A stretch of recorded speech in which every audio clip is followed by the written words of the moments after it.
Hello, I'm a huge Survivor fan and I'm super excited to recap season 46, episode 1 with you. Let's dive in. So it starts with Jeff, as always, addressing the three new teams. And I really loved how it opens with Jeff saying that someone will have, the annoying personality. They'll think everything's going well, but they just won't click with the team, right? Just because of those personality quirks. And that is so true. Like, no one thinks they're going to be that person whose personality rubs everyone the wrong way, but it happens. And we will see later this episode that it definitely does happen this episode already early on. Okay, so let's get into the supply challenge. So the teams have to, two at a time, race down the beach, go under a mud net, like a net over mud, and then retrieve 2 puzzle pieces, return the pieces back to the original starting point, and then 2 more people will go out, 6 pieces in total. Once they have the puzzle pieces, they'll have to build it, and then stand on top of the puzzle to take the key out of like this long pole. And so the first place gets, all the supplies, the pot, machete, flint. Second has to choose between the sweat and savvy challenge to get supplies. And then that last tribe gets whatever task is left over. So starting out, Nami takes a very, very early lead. The pieces are huge and heavy. And, Nami is first to get the puzzles, build the puzzle. They get all of their supplies and they're able to go back to their camp and kind of chill out and take a celebratory dip. Some things I noticed here is that they're good with the physical aspect because they moved really fast, and they're also really good with puzzles. So that's a deadly combination where most of these challenges will involve being physical and being good with puzzles. Next, we have Sagi. They got second place, and so they got to choose between sweat and savvy. They chose savvy. They had to choose on the spot. They feel really comfortable with their performance on the puzzle. I'm not really sure why they feel comfortable because I don't think they did that well, but that's what they choose. Then, unfortunately, Yanu is last. It seems like Tiffany feels really good about a sweat challenge, but everyone else doesn't seem so excited, and I think they're valid to have some fear. So we'll go into the performance of the sweat challenge with Sagi. 2 people must fill 2 large pots with water. Q and Jelinski do it, just because they seem to have more of the bronze in their group. They take the little bucket to go fill with the seawater to run it to the big pots, and they realize that the bucket has holes, multiple holes. And they're tired, and they get burned out because they're going back and forth, but you can only move so fast with holes. I believe they get about 2 hours in or so, and then Jelinski just kind of taps out. He says he doesn't want to do it anymore. He throws the hourglass. He breaks the hourglass. I'm like, all right. Q is understandably pissed and turns on Jelinski a little bit. They were about to form a little bit of an alliance. They're doing the sweat task together. Usually an alliance forms out of the people who decide to do the challenge. But Q is really a go-getter. He really wants to win. He's like a no-quit, don't stop till you do it kind of guy. And so it forms a little bit of a resentment to Jelinski there. They go back to the rest of the team. And it seems like the team takes it okay. It's not very clear if Q ever directly shares with anyone that Jelinski just gave up. I think he kind of shares about it later. You'll see it when we get to that point. But at this point, everyone is like kind of being accepting of it, at least outwardly. And then the rest of the team, they go back to camp. They start building it. Right away, Banu seems like he's really friendly and excited. He's a super fan. I think he will kind of go far. He's really good at like foraging for food, like papaya, coconuts, certain bugs that you can eat. So I feel like he's someone to watch throughout this competition. Then we'll jump over to Yanu. They're doing the Savvy Challenge, which is the puzzle. There's a lockbox, and then there's kind of like a word search kind of puzzle. So they have to work out the word search, to then figure out how to solve the code. They don't get it, but however, Ben and Charlie, they're the one doing Savvy, they don't give up, and they at least exhaust all the time. So I really commend them for that, for not quitting early. They kind of figure out the puzzle. They just aren't able to see that there are words in the puzzle that tell them where to find the code. They think they just have to find the numbers in the word search. Not that they're looking for words in the word search. But if they had figured it out, the puzzle would have told them to dig under the lockbox. And under the lockbox, there was a scroll that had the numbers. They don't figure that out, unfortunately. So both Yanu and Sagi do not get any of their supplies. Yanu goes back to their team, and again, their team seems to take it really well. There's not a lot of outwardly any anger there, which is pretty nice and kind of surprising, I feel like in other seasons, it does create some sort of resentment that they just kind of gave up and they didn't get the supplies, but this doesn't really seem to be a problem on either Yanu or Sagi. Meanwhile, back at the Yanu camp during this time, they're kind of bonding over breaking coconuts, and, when Ben and Charlie come back, they are able to, at least Ben is able to keep the energy high. He's very energetic, and he's not really giving the team a chance to think about the lack of supplies and is being seen as this positive light, which I think is really, really smart if you're going to come back after not getting supplies from the supply challenge, is to not give your team time to think about the lack of supplies and to lift those spirits before they can dip too low. So everyone's back at their camp. This is after the supply challenge. And we'll just take a look at some of the alliances forming in Yanu. Kenzie is really, really in an alliance with Tiff, Jelinski, and Q. That seems to be her core, honest alliance. She especially has a close relationship with Tiff. And that's a side alliance in the alliance. And then we see that Jess is struggling to connect with the other players. She says she's playing a slow game. The other people on the team don't really see it as a slow game. They just see it as her not being able to open up, and she's not talking game or strategy with anyone, and it's rubbing them the wrong way. Then we'll jump over to Sagi. You see that Mariah usually struggles to make friends, but in this situation, not so much. She is hoping to kind of break out of her shell, build those social alliances, and we see her do that in camp. She forms an alliance with Mariah, Maria, and Jamila, and they form a women's alliance. And they want to prevent the women from being voted out because we often see women do get voted out very early in the game. All the girls kind of see Charlie. They like Charlie. He has good energy. He's into Taylor Swift. He's a sweetie. And so the girls decide to bond with Charlie and form Charlie's Angels. And now there's a Charlie plus women alliance. But I think the women are definitely running that alliance, and there's definitely the sub-alliance of just Maria, Mariah, and Jamila, and then Charlie is just kind of there to give them that extra vote so they have the numbers. So then Tim notices that the girls' alliance is forming, which is never good. If you're on Survivor, do not make your alliance very noticeable. Do not put yourself as someone who's in this alliance, these are my people, these are my friends, because that will put a target on your back. And unfortunately, Charlie's Angels is not good at hiding the fact that it is an alliance. So Charlie finds himself in the middle of the girls and the guys because Tim is trying to make a little bit of a boys' alliance to counter the girls' alliance.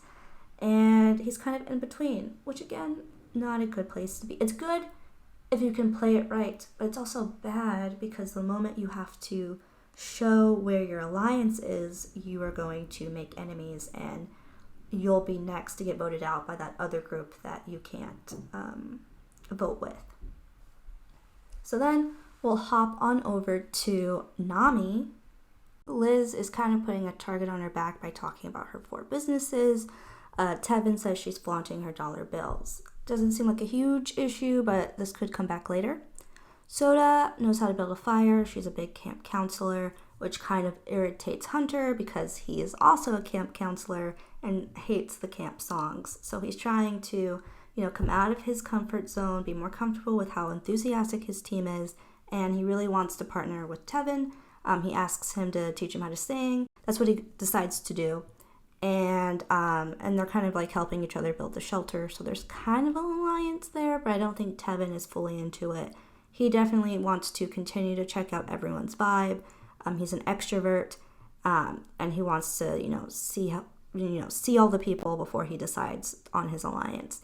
He does end up calling out Venus as a princess, and it puts a potential target on her back, and she doesn't want to go out like that, so she starts running around looking for immunity idols, which finally, someone's looking for it at least.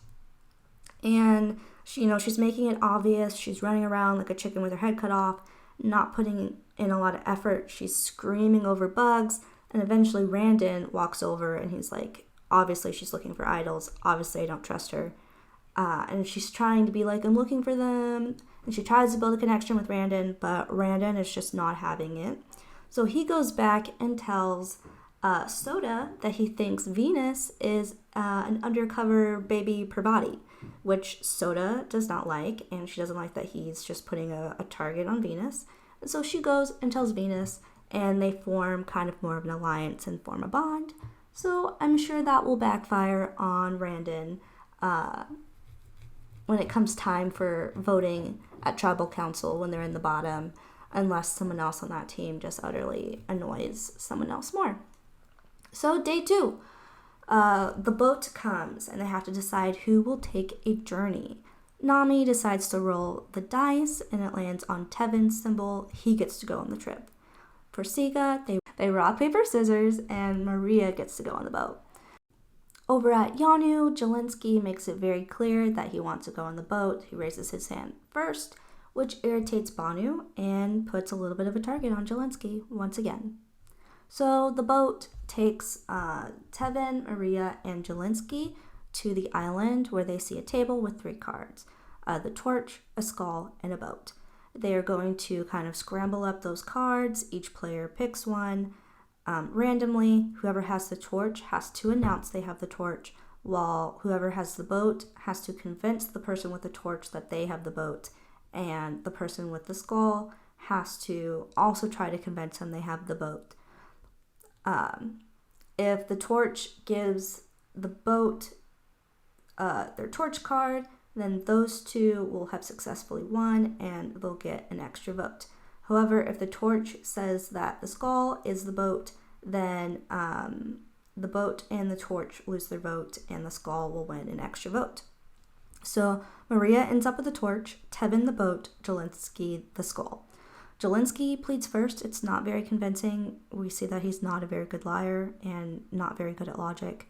Tevin goes next, and he obviously is an actor, so it's the right level of sincerity because he does have the boat without kind of overselling that he has the boat. Maria she thinks it's Tevin, but she's not sure, so she says, if I found out, Jelinski, that you have the boat, I'm going to tell everyone that you're a liar and you're the reason why I don't have my boat. Jelinski rolls over immediately and just says that he has the skull card, doesn't even fight, doesn't even try, just loses his vote, which is crazy. Like, obviously, you should want to keep your vote, so I'm not sure what his thought process was this early in the game when we're nowhere near the merger, but that's what he does. Jelinski and Maria are happy. They go back to their teams, they tell them what happened, their teams are good, they have an extra vote, who cares? Now, Jelinski goes back to Yanu and tells the truth that he lost his vote by just giving it up, which obviously ruffles some feathers, obviously annoys people. People are side-eyeing him, people are annoyed, especially Kenzie, because she's lost her numbers. So Tiff is out there looking for idols. She stumbles on a Beware idol, takes it, doesn't even think about it, tells Kenzie. They find the box, it's locked, so they have to wait till they lose the next immunity challenge for the box to give them the location of where the key is, and then they'll be able to open it. But until they until they lose that immunity challenge, then Tiff cannot vote. Tiff and Kenzie tell Q they decide not to tell Jelinski just because he seems very unreliable. So day 3 is immunity challenge day. They have to race to the top of a ramp, untie a gecko, lift it over a wall, and then through a tunnel, and then onto a deck where 2 people will solve a puzzle. Nami takes the lead, then Siga, then Yanu. Yami goes ahead and wins. No surprise there. They're good with physical, they're good with puzzles. They win, immunity for their team. Second is Siga. They go ahead and get second place immunity. Now Yanu is last to win, and they have to go on to the tribal council later that day. So back at camp, Yanu is scrambling, trying to figure out who they're going to vote out. At first, Jelinski seems very confident. He's not even bothering to talk to the other players, talk about his game, make sure they're not voting him out. And he's actually trying to psych Jess out by saying that she's actually going to get voted out. However, Q tells Banu and everyone else that he wants to vote out Jelinski because he's not pulling his weight. He's losing votes, he's giving up, and you can't go far with someone who's not going to push it to the end. Jess obviously is really into this because she's worried about being on the chopping block, so she agrees. Let's vote out Jelinski. Kenzie is a little bit on the fence, but seems to kind of be understanding that, Jelinski is just not the player that you can trust and guarantee he's going to try his best. Meanwhile, Tiff is able to go back to that immunity idol box. She's able to unscramble the cipher, the code, and is able to unlock the immunity idol box, now has the idol, and she has her vote. So that's all squared away. She is set. At Tribal Council, Jelinski says he doesn't give up, even though he pushed to give up during sweat, and he easily gave up his vote. And he doesn't really admit that he did give up until Jeff pushes him a little bit. And, this kind of irritates Q as well, and he points out that he's definitely a quitter. And Jelinski, I'm not sure if he realizes that he's kind of really on the chopping block. I don't think he argues for himself very well, but he's kind of ignorant to the fact that the team is annoyed with him. We also see that Jess is really struggling with lack of sleep. She can't form complete sentences. She's all over the place. And she's very openly sharing this with her team, which I think is a mistake. She's just saying that she is, the weakest one on the team. If you can't form sentences, you can't form thoughts, how are you going to win challenges? Banu says that he wants to work with people who are great socially. He wants to be able to like them. He wants to be able to play the game with them. Tiff wants to build tribe strength. She doesn't want to lose challenges. She doesn't want to be back at the tribal council. We go back between kind of Jess and Jelinski. It's very clear that it's those two. They were doing the puzzle that ultimately caused them the loss. And, they're kind of the weakest socially on the team. Jess mentions that she knows that she's kind of off with building relationships, but she doesn't think that it's really affecting her because she's good at one-on-one relationships, which, from seeing people talk, that's not the case. So doesn't look great for Jess with the, awareness of where you are in the game. Ultimately, they go to the voting booth. Everyone votes out Jelinski. Jelinski is gone. And so that's where we leave off with the first episode of season 46. I think that Banu, Kenzie, Maria, and Tevin and Q seem like strong people who could make it to the end. Those are kind of like my early bets just based off of their gameplay and how aggressive they are kind of with the game. And they seem to be really willing to kind of be those aggressive social players, which I think we'll see be really strengths for them in this game. So thanks for listening to the end. I hope you liked my little painting. And I'll see you next week with episode 2. Bye.